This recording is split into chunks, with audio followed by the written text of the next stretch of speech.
The Cost of Going Out: Why Schopenhauer Chose Solitude and Routine. Over novelty, in 1820, Arthur Schopenhauer established his daily routine in Frankfurt. Wake at dawn, write until noon, eat lunch alone, walk for exactly 2 hours, return home, read until evening, sleep early. He followed this routine every day, for decades. No social obligations, no nights out, no concerts, theaters, dinners, events, nothing that required leaving his sanctuary except his sacred daily walk. His colleagues thought him eccentric, antisocial, missing out on life. But here's what they didn't understand. Schopenhauer wasn't avoiding life. He was protecting it. He was protecting the one thing that makes life worth living. The interior life, the rich world of thought, reflection, and contemplation that can only develop in solitude. Constantly going out, constantly leaving your sanctuary to engage in external stimulation systematically destroys this interior world. Schopenhauer's isolation produced The World as Will and Representation, a philosophical masterwork that changed human understanding. His socially engaged colleagues produced nothing memorable. Their names were forgotten, their nights out meaningless, because they spent their lives going out and never discovered what could be built by staying in. You see, there's a pattern hidden in how meaningful work actually develops. The necessity of routine, the requirement of sanctuary, the absolute need for protected time away from external chaos. But what if everything you've been told about going out is backwards? What if the very thing they've celebrated, exploring the city, trying new restaurants, attending events, is actually preventing you from developing the interior depth that produces anything lasting? Here's the question that will haunt you. What if every night you spend going out isn't enriching your life, but fragmenting the focus required to build something meaningful? Arthur Schopenhauer understood this with brutal clarity. A man can be himself only so long as he is alone. If he does not love solitude, he will not love freedom, for it is only when he is alone that he is really free. Most people feel guilty staying home. They believe they should be out there experiencing things, meeting people, living life to the fullest. They measure their life by external experiences accumulated rather than internal depth developed. They're deceiving themselves. What separates these two types of people? What did Schopenhauer know about human fulfillment that the constantly going out masses don't?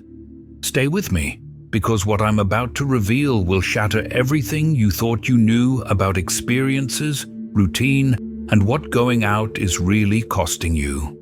Routine versus novelty, where true depth lives. The two foes of human happiness are pain and boredom. Modern culture has convinced you that boredom is the enemy, that routine is death, that you must constantly seek novel experiences or you're wasting your life. This is a lie that serves the will to live, not you. Think about modern life's tyranny of novelty. New restaurants you must try, events you should attend, places you need to see. Social media amplifies this, creating the impression that life happens out there and staying home means missing life. But here's what Schopenhauer understood. True depth comes from repetition, not novelty. Mastery comes from routine, not variety.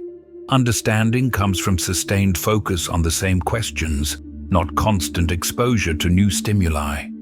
The person constantly going out is like someone channel surfing, lots of exposure to different content, zero deep engagement with anything.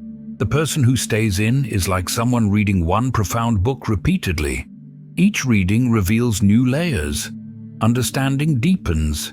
Which produces more value? Surface familiarity with many things, or deep understanding of important things? Seneca wrote, "To be everywhere is to be nowhere, but going out all the time makes you everywhere. Your attention is scattered across dozens of locations, hundreds of experiences, and therefore you're nowhere. No deep connection to place, no sustained relationship with anything." Schopenhauer's routine created deep familiarity with his environment. The same walk, the same route. On walk 1000, you notice things invisible on walk 10. Your own thoughts become clearer because the external stimulation is constant. Routine creates the mental space where philosophy becomes possible. Novelty prevents all of this. The mind is constantly adjusting to new environments, never settling long enough for deep thought to emerge. The person always going out experiences more. The person who stays in understands more. One has impressive stories about places visited. The other has genuine insight about existence itself. The sanctuary, your philosophical laboratory. There's something Schopenhauer understood that modern culture has forgotten. Your home isn't just where you sleep. It's your philosophical laboratory, your creative sanctuary. And going out all the time prevents you from developing this sanctuary. Think about what a true sanctuary requires. Sustained time in the space. You cannot develop a deep relationship with a place you barely inhabit. Personal optimization of the environment. Books arranged for your workflow. Lighting calibrated for reading. Routines that leverage the space. Morning writing at the same desk. Evening reading in the same chair. Protection from external invasion. Social obligations. Events that fragment your time. All of this is destroyed by constantly going out. Schopenhauer created his sanctuary with monastic precision. His apartment was arranged for optimal philosophical work. His daily routine leveraged the space completely. This wasn't antisocial behavior. This was professional necessity. You cannot write philosophy while constantly going to dinners and events. You cannot develop systematic thought while fragmenting attention across social obligations. Here's what modern culture gets backwards. They believe staying home is boring, limiting, antisocial. That real life happens out there. But meaningful work requires staying in. Creative output requires sanctuary. Intellectual development requires protected time in optimized space. The constantly going out person produces nothing. The sanctuary-dwelling person produces everything. Think about everyone you admire for their work. Writers who produced great books, philosophers who developed profound systems, scientists who made breakthrough discoveries. None of them were constantly going out. All of them protected sanctuary time. Blaise Pascal wrote, "All of humanity's problems stem from man's inability to sit quietly in a room alone." But sitting quietly in a room alone is exactly what going out prevents. The cultivation of interior life, the development of depth. Modern culture pathologizes this, calls it antisocial, boring, hermit-like. But every meaningful work in human history came from people who mastered it, who protected their sanctuary. The masses go out constantly and produce nothing. The sanctuary dwellers stay inconsistently and produce everything worth remembering. The energy economics of going out, Seneca wrote, "It is not that we have a short time to live, but that we waste a lot of it. But the waste isn't just time. It's energy, mental bandwidth, and creative capacity. And going out depletes all of these at rates people never calculate. Think about the actual energy cost of going out. 1. Preparation, chart coordination. Deciding where to go, getting ready, managing logistics. 2. Social performance, managing impressions, engaging in small talk, performing your social self. 3. Environmental adaptation, adjusting to noise, crowds, overstimulation. Your nervous system is constantly recalibrating. 4. Recovery, processing the experience afterward, decompressing from the total sensory load. The total energy cost is staggering, far exceeding the time technically spent out. Meanwhile, what did this energy expenditure produce? A meal you'll forget, a conversation you won't remember. Compare this to energy spent in sanctuary. Reading builds knowledge that compounds. Each book leverages previous reading. Writing develops ideas that produce lasting value. Contemplation generates insights that improve decision-making. All of this can be done without going out, and all of it produces returns that compound over decades. Schopenhauer understood energy economics intuitively. Mornings, peak mental energy directed toward writing. Afternoons, physical energy spent on walking, optimized for thinking rather than stimulation. Evenings, remaining mental energy allocated to reading. This routine produced maximum philosophical output with minimum energy waste. The person who goes out constantly operates at energy deficit, always recovering, never fully resourced for deep work. The person who stays in operates at energy surplus, capable of sustained deep work, consciousness concentrated and available for meaningful effort. One experiences many things superficially while exhausted. The other experiences few things deeply, well energized. Internal richness versus external accumulation. There's a lie that pervades modern culture. Rich life comes from accumulating experiences, travel, restaurants, events, adventures. The more you experience out there, the richer your life becomes. Schopenhauer would have recognized this as profound confusion about what constitutes richness. The world is my representation. Your experience of reality happens entirely internally. The restaurant, the event, the adventure, these are just external stimuli. The actual experience, the meaning, the understanding, all happens inside consciousness.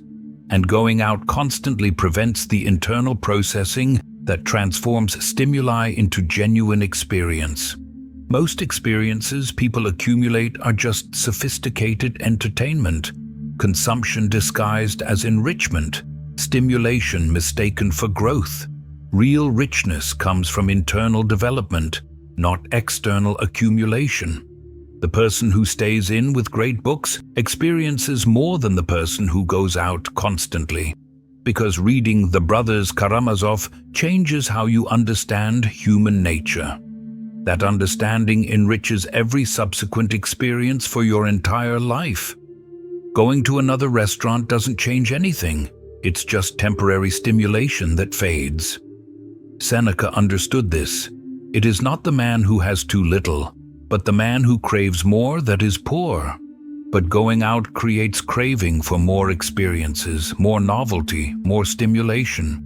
You're training yourself to need external enrichment rather than developing internal richness.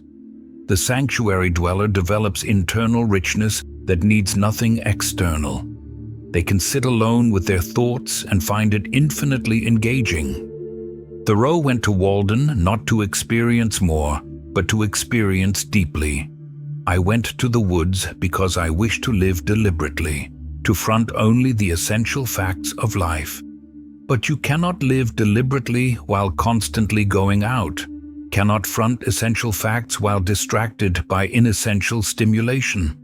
The rich life is built through internal development, through reading that changes understanding, through contemplation that deepens wisdom, not through accumulating forgettable experiences that provide temporary entertainment, but no lasting enrichment. The freedom to refuse. There's a moment in Schopenhauer's philosophy where he describes true freedom, the ability to refuse what others consider obligatory. But modern culture makes going out feel obligatory. Social pressure reinforces the belief that staying in means missing life. This pressure is tyranny, and freedom requires refusing it. Think about the social obligations constantly demanding you go out. Dinners with people you don't particularly enjoy, events you're not interested in, gatherings you attend only to avoid seeming antisocial. None of this serves you. All of it fragments the time required for meaningful work. But refusing feels difficult. People judge you, consider you antisocial, boring, missing out. This is exactly what Schopenhauer faced, and he refused anyway because he recognized their judgment doesn't matter. Their social pressure doesn't serve your interests.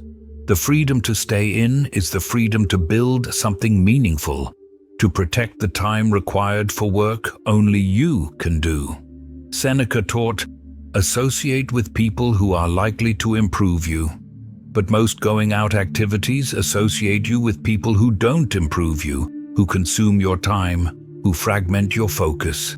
The sanctuary dweller carefully selects who enters their space, associating only with those who genuinely enrich their thinking. Marcus Aurelius understood this.